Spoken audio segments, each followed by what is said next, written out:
ఇప్పుడే 'అఖండ 2' ప్రీమియర్ చూసొస్తున్నాను. అక్కడ రివ్యూ చేయడానికి కుదరలేదు. ఈ ఛానెల్ గూడా ఒకసారి సబ్స్క్రైబ్ చేసుకోండి. అండ్ ఓవరాల్‌గా సినిమా ఎలా అనిపించిందో చెప్పాలంటే, ఒక టిపికల్ బాలయ్య, బోయ మార్క్ ఫిల్మ్. అంటే 'అఖండ' చూసి మనకి ఎలాంటి గూస్ బంప్స్ అయితే వచ్చాయో, దానికి 2 టైమ్స్ ఎక్కువొస్తాయి. ఈ ఇండియాని నాశనం చేయడానికి మహాకుంభమేళాని ఈ చైనా వాళ్ళు చూజ్ చేసుకుంటారు. అక్కడికి ఒక వైరస్‌తో ఇండియాని అటాక్ చేస్తారు. సేమ్ కరోనా వైరస్ లాంటిదనుకోండి. ఆ వ్యాక్సిన్ ఎవరు కనిపెట్టారు? అండ్ వీళ్ళు ఇండియాని ఎందుకు అటాక్ చేయాలనుకున్నారు? ఈ వీన్నిటి మధ్యలో మన పెద్ద బాలయ్య, చిన్న బాలయ్య ఇద్దరూ ఎలా ఇన్వాల్వ్ అయ్యారు? అండ్ తన కూతురు, చిన్న బాలయ్య కూతురు కూడా ఇన్వాల్వ్ అవుతుంది కదా, తను ఎలా ఇన్వాల్వ్ అయింది అనేది remaining part of the film. Coming to the positives, Balakrishna's one man show. Balakrishna garu ఆయన ఆరా గానీ, ఆ స్క్రీన్ ప్రెజెన్స్ గానీ, ఎస్పెషల్లీ ఆ డైలాగ్ డెలివరీ యాక్టింగ్లో స్క్రీన్ని కమాండ్ చేస్తాడు. ఆ కమాండ్ చేసే విధానం లిటరలీ గూస్ బంప్స్ వచ్చేసాయి. యాక్షన్ సీక్వెన్సెస్లో అవి వేరే వాళ్ళు చేస్తే ఆల్మోస్ట్ ట్రోల్ మెటీరియల్ అయిపోతాయి. అంటే మీరు టీజర్ ట్రైలర్లో చూసినవి ఓకే, 1-2 అర్థం చేసుకోవడాలి, అవి ట్రోల్ మెటీరియలే, కొంచెం ఓవర్ ద టాప్ ఉంటాయి. బట్ సినిమాలో అవి ఎందుకు ఓవర్ ద టాప్ ఉన్నాయి అనేదానికి ఒక రీజనింగ్ ఇస్తాడు. సినిమా ఎవరి కోసం చూడాలిరా అంటే ఆస్ట్రేలియా ఆయన కోసం చూడాలి cinema. Second thing, action sequences ఉన్నాయి భయ్యా, వేరే లెవెల్. యాక్షన్ సీక్వెన్సెస్లో గాడ్ ట్రాన్సిషన్స్ వస్తాయి. అంటే మనం టీజర్ ట్రైలర్లో ఏవైతే 1-2 చూసామో అట్లాంటివి కుప్పలున్నాయి. అవి ఒక ట్రాన్స్లోకి తీసుకెళ్తాయి, మొత్తం కంప్లీట్గా ఒక ట్రాన్స్లోకి తీసుకెళ్తాయి యాక్షన్ సీక్వెన్సెస్. తమన్ మ్యూజిక్ కూడా, బాలకృష్ణ అంటే తమన్కి ఏమవుద్దో తెలీదు, థియేటర్లో కొనకాలొచ్చేసాయి మ్యూజిక్కి. బట్ తమన్ మ్యూజిక్ని కూడా బాలకృష్ణ గారు డామినేట్ చేశారు. ఆ లెవెల్ యాక్టింగ్ ఆడి, ఆ లెవెల్ డైలాగ్ డెలివరీ ఉంది. సినిమా ఇంటర్వెల్ దగ్గర స్టార్ట్ అవుద్ది.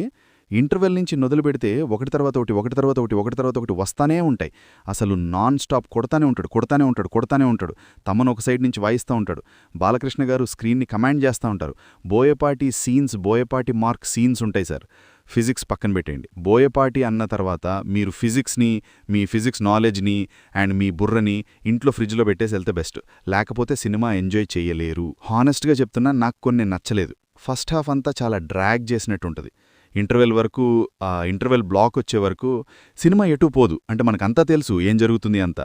ఆ అఖండ పార్ట్ 1కి సింగర్గానే ఉంటుంది. అంటే ఆ సెటప్ పోర్షన్స్ కానీ అదంతా. అండ్ మధ్యలో వచ్చిన సంయుక్త మీనమర్ ఐటమ్ సాంగ్కి వేరే అమ్మాయిని పెడితే రెమ్యునరేషన్ ఎక్కువ ఇవ్వాలనుకున్నాలేమో తెలియదు కానీ వాడేశారు. ఇందులో సైంటిస్ట్ రోల్ చేసింది ఆ రీసెర్చ్ సైంటిస్టు, వాడేశారు, ఐటమ్ సాంగ్కి వాడేశారు. నాకు నచ్చలేదు. హర్షాలి అంటే బాలయ్య కూతురుగా చేసింది కదా, తన డబ్బింగ్ ఆఫ్ ఉంటుంది. తను లిప్ మూమెంట్ సరిగ్గా ఉండదు. యాక్టింగ్ మన నేటివిటీకి తగ్గట్టు ఉండదు.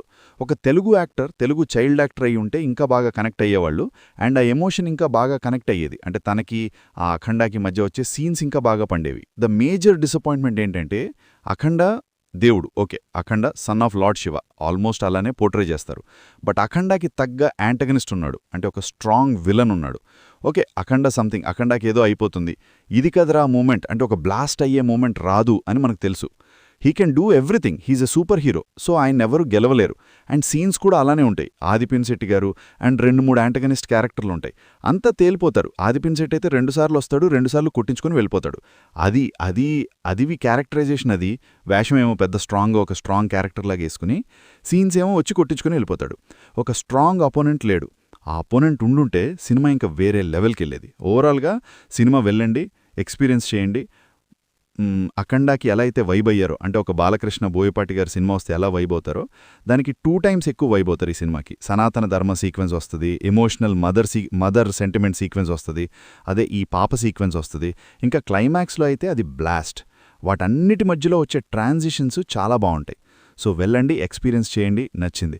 సెకండ్ హాఫ్ వల్ల నచ్చింది. సెకండ్ హాఫ్లో వచ్చే యాక్షన్ సీక్వెన్స్ వల్ల నచ్చింది. సెకండ్ హాఫ్లో వచ్చే డైలాగ్స్ వల్ల నచ్చింది.